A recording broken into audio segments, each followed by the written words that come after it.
Now another example that shows in the PowerPoint is 2x squared equals negative 4x plus 5. Something really important before we start getting values for a, b, and c is to make sure that this equation is in the form of the quadratic equation, which is going to be ax squared plus bx plus c equals 0. If it's not set equal to 0, we cannot get any values from here yet.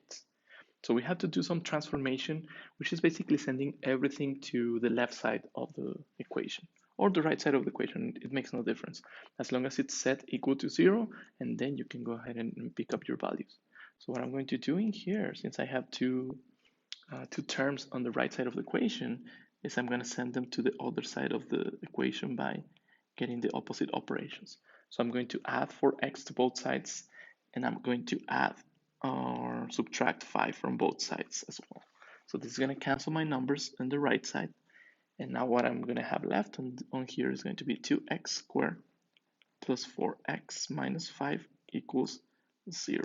And now I can take my values from this equation because it's set on the form of ax squared plus bx plus c equals 0. So again, let's pick up my value for a. We define that the value for a is the number in front of the x squared. The value for b, that's the value in front with the x to the power of 1. And the value for c, that's the constant or the value by itself. Make sure that you keep the sign, right? The sign is also part of the value. So if these are positives or negatives, it does make a big difference. And this is how we have to substitute them in the formula, including them signs, their signs. Okay, so let me write my quadratic formula again. That's negative b plus minus square root of b squared minus 4ac divided by 2a. So I'm replacing those letters for a parenthesis as negative b plus minus the square root of b squared minus 4ac divided by 2a. And I'm going to replace my letters for the values that are given, right? So b equals 4, so this is going to go in the b's over here. So that's 4 and 4. So the next value that I'm going to substitute is going to be a. So this a is going to go in this first value. That's the a that comes from the formula, and it's also going to go over here in the bottom, right? So let me replace those two values for a number 2 because that's the value that we gave to the x. And the last value that we have to plug in is this negative 5. Make sure that you include this sign. Okay, if you don't include the sign, then you're going to get the wrong result. And this is a long procedure. You don't really want to be doing this procedure several times. Okay, so let's see what we bumped into. I'm going to start doing PEMDAS. Scroll up a little bit. So the first operation that I'm going to do is this negative 4, or distribute that negative sign in there. Okay, so x equals negative 4 plus minus. Next thing that I'm going to do is this exponent over here. That's 4 to the power of 2. That's simple. 4 to the power of 2, that should be 16. And then I have to decide what the sign of this operation is going to be. And can you see that I have two negative signs in here? I'm multiplying two negative signs. So this result should be positive. Okay, so multiplying those three numbers, the result should be positive. So let's go ahead and do the multiplication of the magnitudes, right? 4 times 2, that's going to be 8. 8 times 5, that's going to be 40. Okay, so we do that multiplication of those three magnitudes of those three numbers. And we can also do the multiplication in the bottom of the division, which is 2 times 2, that's simple. And we're simplifying this expression little by little. Next thing that we're going to do is going to be the operation inside the root that I have to add to one only number. So 16 plus 40, I have to add those two into one number, which is going to be 56. Okay, and then I divide by 4. So we're good. The next thing that we're going to do is we're going to try to simplify the expression inside the root. And this is where we're going to bump into a problem or a different situation, right?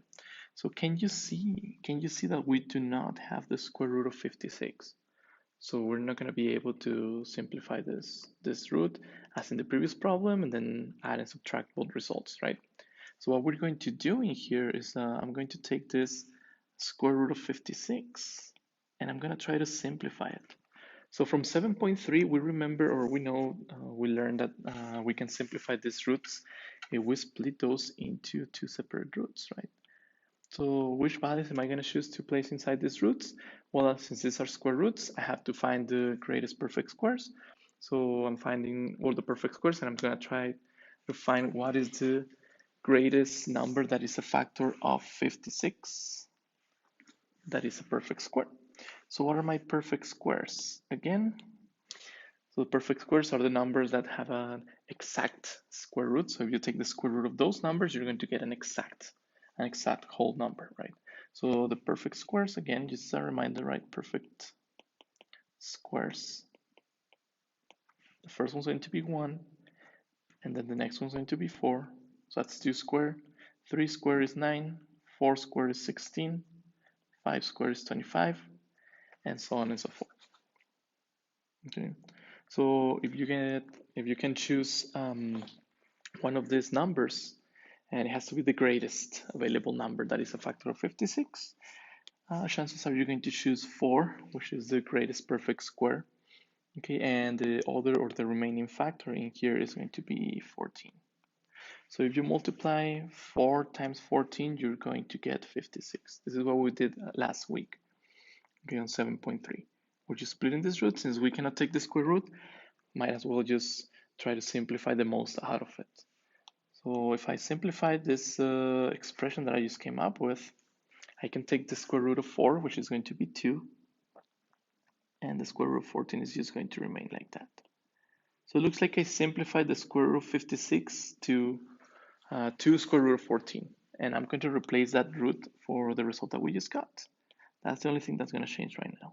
Okay, so we simplify this. Instead of square root of 56, that's going to be 2 square root of 14 divided by 4. At this point, since we did not take the square root, so we don't have a result for this root, we're not going to get a whole number as a result. So all we can do at this point is try to simplify this expression the most that we can.